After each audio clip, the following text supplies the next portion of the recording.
Fala galera, beleza? Flamengo, né, empatou aí com o Vasco aí.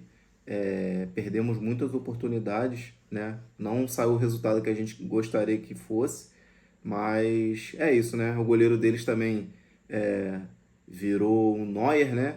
Como todo mundo tá falando aí nas redes sociais. Mas é isso, vamos acompanhar agora a entrevista coletiva aqui do nosso técnico, né? Felipe Luiz. Vamos lá. Coach.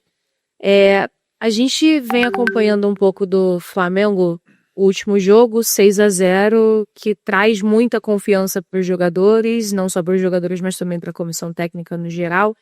E hoje a gente vê um empate que foi muito disputado entre as duas equipes.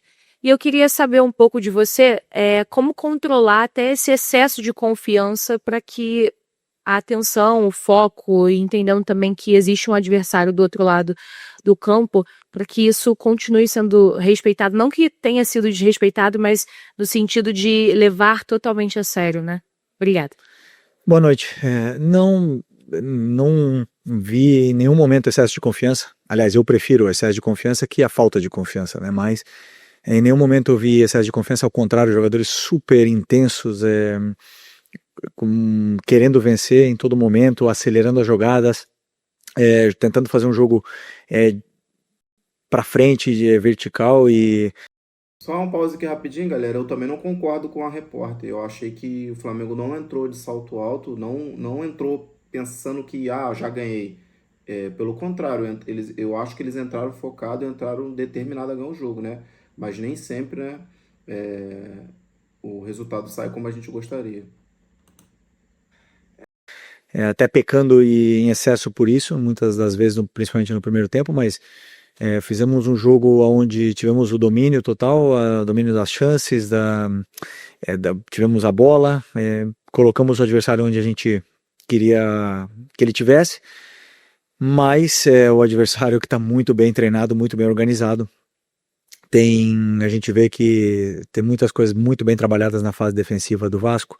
Não é fácil de entrar, não foi fácil no Carioca em nenhum dos jogos e não ia ser fácil hoje, mas nós fizemos muitas chances e o goleiro dele sai como o melhor em campo.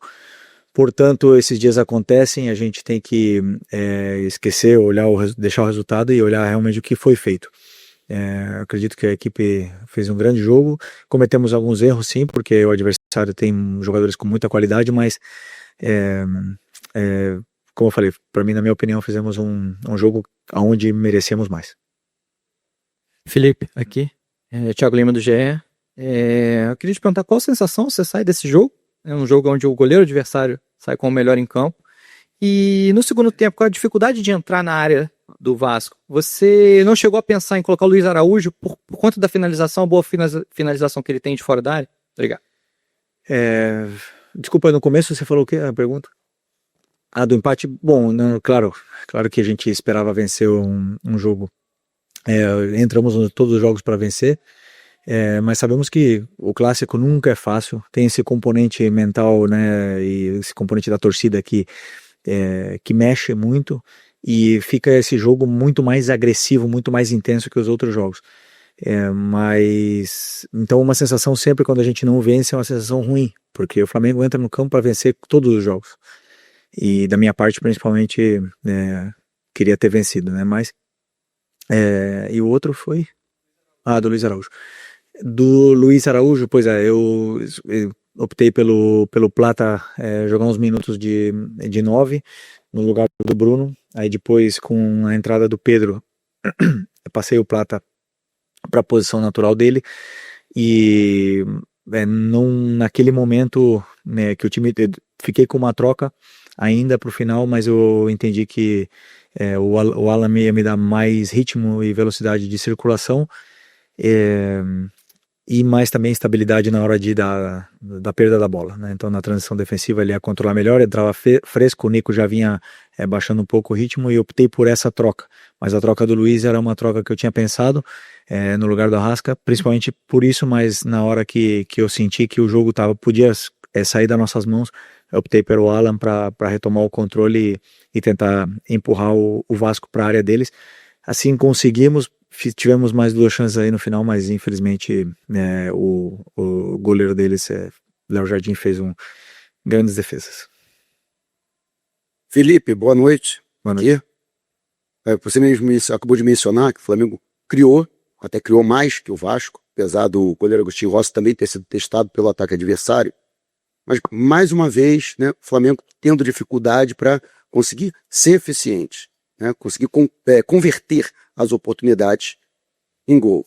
Até que ponto, na sua opinião, foi mais mérito também do goleiro adversário, que hoje esteve numa noite exuberante, ou pecado dos jogadores do Flamengo em não conseguirem aproveitar as oportunidades que foram criadas? Bom, eu acho que tem mérito das duas partes, tanto do goleiro deles como do treinador deles, que trabalha muito bem essa fase defensiva. Mas sim, nós chegamos no primeiro tempo, principalmente com bastante facilidade na área do Vasco, principalmente pelo lado do Michael. E na hora do último passe, ou da última finalização, da hora até do jogador ser determinante, a gente não estava fino. Hoje, infelizmente, não tivemos. E outra, também não finalizamos menos jogadas com tempo, né? Porque o Vasco, como eu falei, defende bem, os zagueiros leem bem a jogada, cobrem bem a profundidade. Portanto, tivemos menos tempo para finalizar. Isso é mérito do Vasco. Mas os mecanismos estavam aí, toda a estrutura montada para os jogadores chegarem e criarem as chances. Depois isso acontece no futebol, não foi a primeira, não vai ser a última que vai acontecer. Sempre é mais fácil jogar em contra-ataque, com mais espaço. Quando o time todo se fecha atrás, é mais difícil, porque são mais pernas, mais gente para entrar, e esses jogos aí acontecem. Oi, Felipe, Sérgio Lobo. Eu vou insistir um pouquinho nesse tema que você respondeu agora. Você já falou do Léo Jardim, ok, fez um grande jogo. Vasco clássico, ok, é clássico. Mas você considera que alguns jogadores que são fundamentais do teu time, e aí assim, você já falou do Michael, mas o Gerson, Arrascaeta, enfim, a gente já cansou de elogiá-los aqui também, faltou um pouquinho o brilho deles hoje, faltou essa última bola ou a penúltima bola, faltou esse brilho. O próprio Bruno Henrique também, hoje ele teve poucas chances, leitura de jogo. Você considera que hoje, tecnicamente, esses jogadores não estavam, digamos, numa noite feliz? Não, eu não acredito nisso. Eu vi que com a bola os jogadores estavam bem, não estavam perdendo a bola. O Arrascaeta, o Gerson não estava perdendo a bola. Claro que depois, dentro da área, o Gerson teve 3 chances, né, no primeiro tempo. Uma de cabeça, uma de fora, um chute de fora, um passe atrás, e a outra agora que eu não estou lembrando. Mas ele teve algumas chances de fazer gol, mas a finalização não foi perfeita, né? Depois o Pedro teve chances, o Cebolinha teve chances. Mas eu não senti o time mal com bola, sabe? Eu não senti o time sem confiança. Não senti aqueles erros onde a bola escapava do pé. Eu senti um time com confiança, construindo as jogadas, mantendo a solidez, principalmente a organização para atacar e dando poucas transições, né, poucas possibilidades de contra-ataque para o Vasco, né? Claro que o Vasco tem jogadas preparadas e conseguiram sair algumas vezes e criar algum perigo, mas o time manteve a organização. Depois não senti eles abaixo nesse quesito, mas claro, brilharam, como você falou, brilharam, porque quando não faz gol, obviamente que não teve o brilho que precisa. Boa noite, Felipe. Boa noite. Aqui, Sidão Marinho da Litoral News. Queria que você fizesse uma análise do jogo do Bruno Henrique em cima daquilo que você quis dele no campo, aquilo que ele se propôs a fazer. E em cima disso, já tem uma resposta do pessoal da fisiologia e tal, para a volta do Pedro por mais tempo. Lembro que lá em Belém, na Supercopa, você falou que é o melhor 9 do Brasil, que a partir do retorno dele, jogaria a favor do Pedro para o Pedro. Queria que você fizesse uma análise do Bruno e também respondesse a questão do Pedro. Obrigado. Bom, o Bruno fez tudo o que eu pedi, ficou posicionado onde eu pedi, atacou o espaço quando tinha que atacar, e nós geramos mais jogo, na verdade, pelo lado direito do Vasco, né? E aí ele sempre preencheu a área e não acabou tendo a chance, né? Algumas vezes o Wesley mesmo chegou também na linha de fundo e a bola não chegou até ele, mas ele estava sempre onde eu pedi para ele estar, fez os movimentos que eu pedi para ele fazer.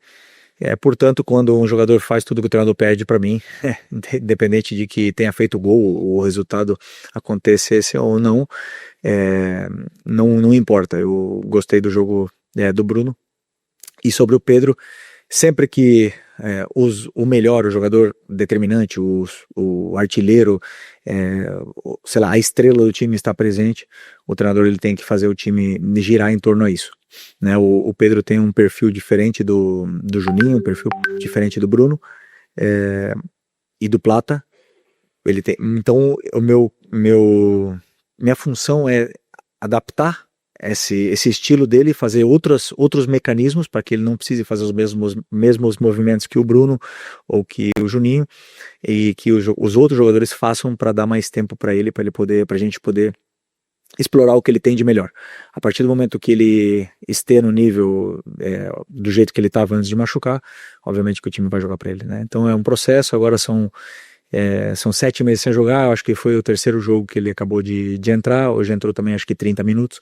É bom que ele vá somando minutos, vá se adaptando à equipe, se adaptando ao modelo, e depois, não tenho dúvida que conforme forem passando os minutos, ele nos vai entregar muito. Felipe, boa noite. Boa noite. Laje Dalfovo da Flamengo TV. 2021 você como jogador estava lá jogando contra a LDU, né? Flamengo venceu por 3-2. É um tema batido, mas necessário. A questão da altitude, né?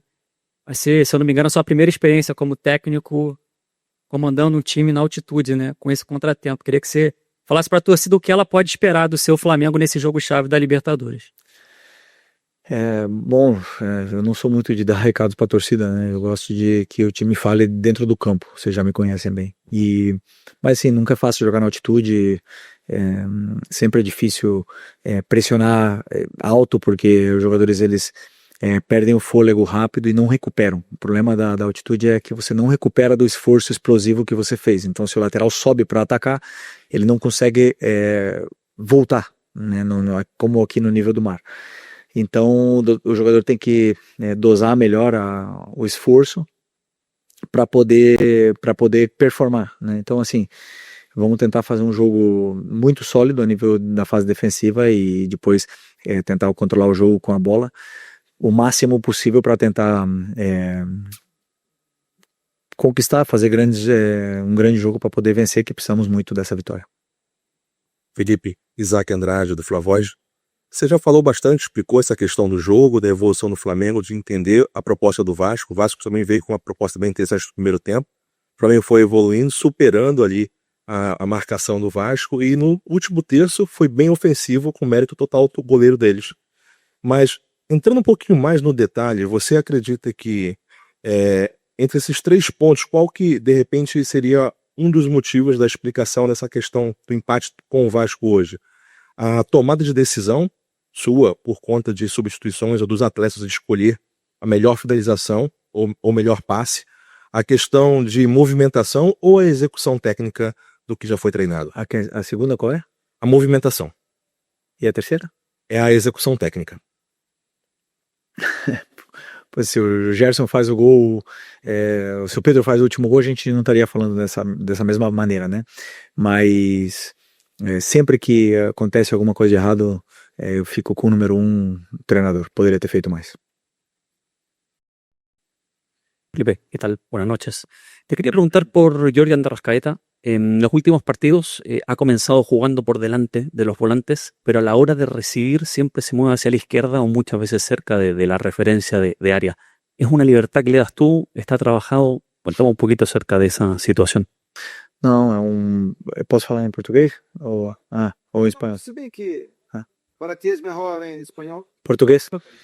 Então, não, foi plano de jogo mesmo. Foi sobre o que a gente estudou e acreditava que poderia causar dificuldades pro o adversário defender esse movimento dele. Então, o Arrasca é um jogador que obedece muito taticamente, é muito inteligente na ocupação dos espaços, identifica muito bem os espaços, gera muita vantagem, a vantagem tática, mas também a vantagem qualitativa que ele possui, e nos dá muito. Então, assim, o importante é que ele está sendo muito decisivo pra gente, nos tá gerando muito jogo, mas esse pedido foi meu. Felipe, boa noite. Elana Fonseca, da Mosaico. Então, eu queria saber se você tem alguma notícia sobre o Ayrton Lucas, se aconteceu alguma coisa, se amanhã você vai conseguir responder melhor. E também sobre Varela, nos momentos que ele estava fazendo o corredor. Sobre o Varela, você falou? Ah, ok. Ah, ok. Não, o Ayrton parece que foi cãibra, né? Um jogador que vinha bastante tempo sem ter uma sequência, voltou a ter uma sequência agora, então sentiu cãibras normal, e mais ainda num clássico onde tem um componente emocional em todos eles, e isso joga contra, né? Porque o jogador ele fica pensando no jogo muito tempo, não só ele, senão vários jogadores, acontece isso. Mas fez um bom jogo, foi muito sólido em todos os aspectos e infelizmente teve que sair. O Varela é um jogador extremamente confiável, sempre que entra dá conta do recado, joga bem na direita, joga bem na esquerda, praticamente em todos os jogos que ele jogou, ele foi um dos melhores em campo comigo, sempre. Então assim, eu já falei outras vezes, é muito difícil e até me sinto injusto com ele, porque não é nada fácil deixar ele fora. Essas decisões eu tenho que tomar, mas ele é o tipo de jogador que todo treinador gosta de ter, porque sempre coloca a equipe em primeiro lugar, então estou encantado com ele. Felipe, Ian Repia faz andar e sintonia esportiva. Ano passado você deu algumas declarações falando também sobre uma equipe vencedora dominar pelo menos 2 sistemas de jogo. E você foi muito questionado sobre isso, principalmente quando o Flamengo usava 3 zagueiros, que aconteceu por algumas vezes. Hoje o Flamengo joga num 4-4-2 com o Gerson pela direita como um meia, né, e não como um ponta, você sempre destaca isso. Hoje você alterou a formação depois colocando o Plata pela direita e o Pedro como centroavante quando ele entrou.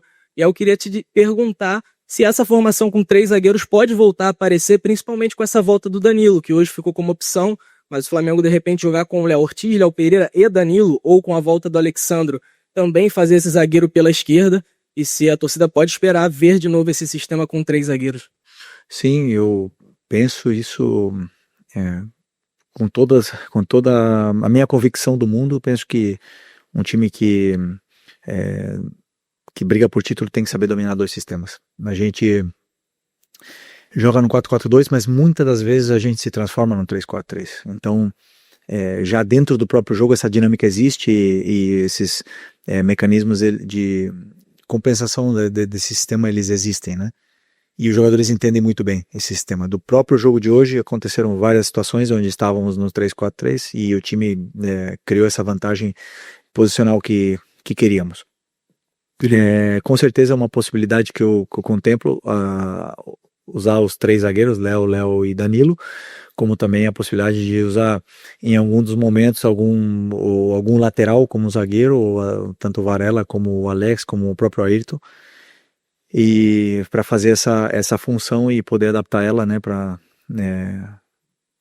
depende do que o jogo pede. Então eu sempre olho bastante o adversário e faço o meu plano de jogo em função dele. Vão ter vezes que vão ser 3-4-3, 3-5-2, 4-4-2, e o importante é que os jogadores dominam bem esse sistema. Felipe, boa noite. Boa noite. Feliz Páscoa para você. Igualmente. Queria te fazer uma pergunta sobre esse tempo que você vai ter depois do jogo contra a LDU, se era o tempo que vocês precisavam, né? Você vai ter pelo menos uns 4-5 dias para descansar, entre aspas. Se isso é importante, porque você vem numa batida, eu vi muita gente perguntar, os jogadores estão abaixo, os jogadores não foram tão bem hoje e tudo mais, mas a gente não fala sobre a questão física também, que você tem uma sequência, joga, acho que você teve um treino ou 2, é mínima, né? E a outra pergunta que eu queria te fazer sobre o Matheus Gonçalves, se nessa batida agora de Copa do Brasil, que você vai ter 3 competições, né? Se é o momento de você tentar girar e dar oportunidade, que muitos torcedores estão perguntando, e o Matheus não entra e tal? Bom, a folga é para os jogadores, né? Depois que eu virei treinador, eu não tive mais folga. Essa é a realidade. Mas é verdade que, assim, eu não vi nenhum jogador da minha equipe mal hoje. Nenhum. Assim, não posso concordar com isso, né? Se falar que estavam abaixo. Não vi. Sinceramente, não fizemos o gol, mas eles fizeram, não dá pra falar, esse jogador foi mal, não achei nenhum deles mal hoje, mas sim, com certeza, jogo a cada 3 dias é desgastante, as lesões começam a aparecer, quando acontece jogo assim, sábado, terça, sexta, segunda, não tem a diferença de 4 dias, é muito pior.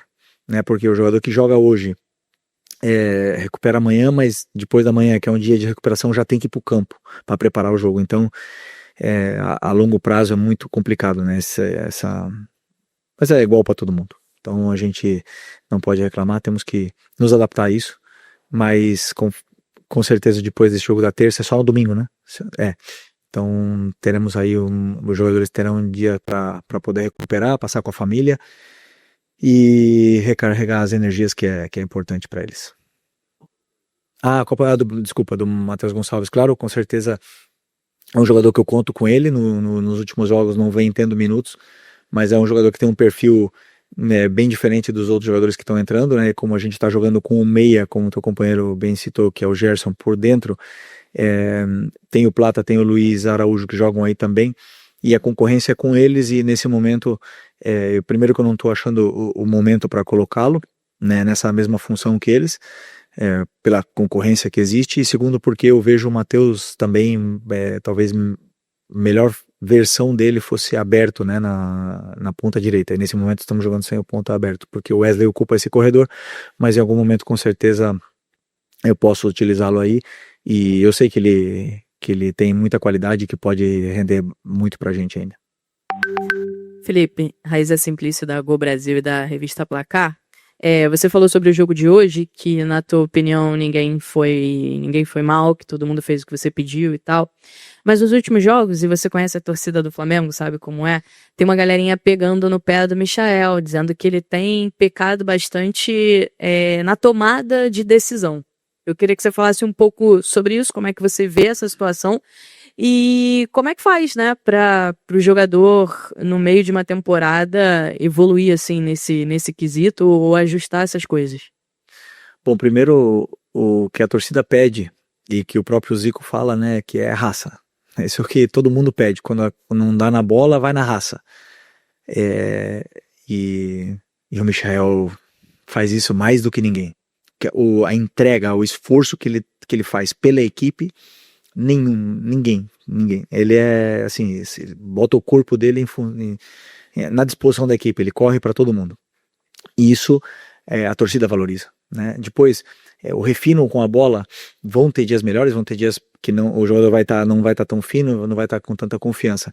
Mas hoje, por exemplo, que era onde a gente mais criou perigos, verdade, talvez faltou o último passe, mas ele também fez o cruzamento pro Gerson, ele deu o passe pro Bruno, vários passes pro Arrasca, ele gerou uma vantagem para a equipe, fez a equipe jogar melhor. Eu acredito que o lateral do Vasco sofreu bastante para defender ele e ok, faltou o último passe, sempre podemos reclamar ou, como você mesmo falou, evoluir em alguma coisa, né? Então, como fazemos isso no meio da temporada, eu tenho também a plena convicção que não só os jogadores, senão todos nós estamos em constante evolução, aprendendo todos os dias. Eu aprendo de todas as coisas, do jogo de hoje aprendi coisas e vou aprender mais quando eu estudar o jogo de hoje. E a gente evolui todos os dias, e o Michael é um cara que gosta de treinar, que gosta de ficar depois do treino finalizando, fazendo algum complemento a mais para poder evoluir, e isso vai ser até o último dia de carreira dele. Então esse é o único caminho que nós temos, erro, correção e evolução. Esse é o caminho que temos para a evolução. Boa noite, Felipe, Léo José do Coluna do Fla. Nesse primeiro semestre, a gente tem uma sequência muito grande de mistura de jogos, né? Brasileirão, Libertadores, Copa do Brasil, Brasileirão, Libertadores. E agora nessa sequência foram 3 rodadas de Campeonato Brasileiro. Agora o próximo é Libertadores. O que essa sequência de 3 jogos de Brasileirão, com 2 vitórias e um empate agora, o que essa sequência traz de lição para o Felipe Luiz, já de olho na LDU de terça-feira? Como eu falei, não tem lição nenhuma. Eu uso o jogo como um guia, onde precisamos como equipe evoluir, quais são os pontos a trabalhar em todas as fases do jogo, tanto a fase ofensiva, defensiva, construção, finalização. Todo jogo eles nos dá algum elemento onde atacar nesse ponto, treinar e corrigir. E depois, conforme se vai passando o tempo, se vão perdendo comportamentos, tem que voltar a treinar. Então, lição nenhuma, pensar no próximo jogo e ganhar é o único caminho. LDU agora nesse momento. Pessoal, é isso, né? Essa foi a entrevista do nosso técnico ali, né? Felipe Luiz. Não se esqueçam de se inscrever no meu canal para dar aquela moral, né? Se inscrevam também na Flamengo TV, né? Isso é importante para poder ajudar o canal do nosso clube aí, né? Então é isso, eu gosto do Felipe Luiz porque ele fala bem, né? Ele entende, ele mostra muita confiança, né? Mas é isso, né? A gente não conseguiu ganhar, né? Não conseguiu. Fizemos um bom jogo, assim, na minha opinião, né? Mas não conseguimos fazer gol, né? Que é o mais importante. Mas é isso, né? Agora é pensar na LDU terça-feira, né? Vai ser um jogo duríssimo, vai ser difícil, complicado na altitude, né? Tomara que a gente saia de lá com um resultado positivo.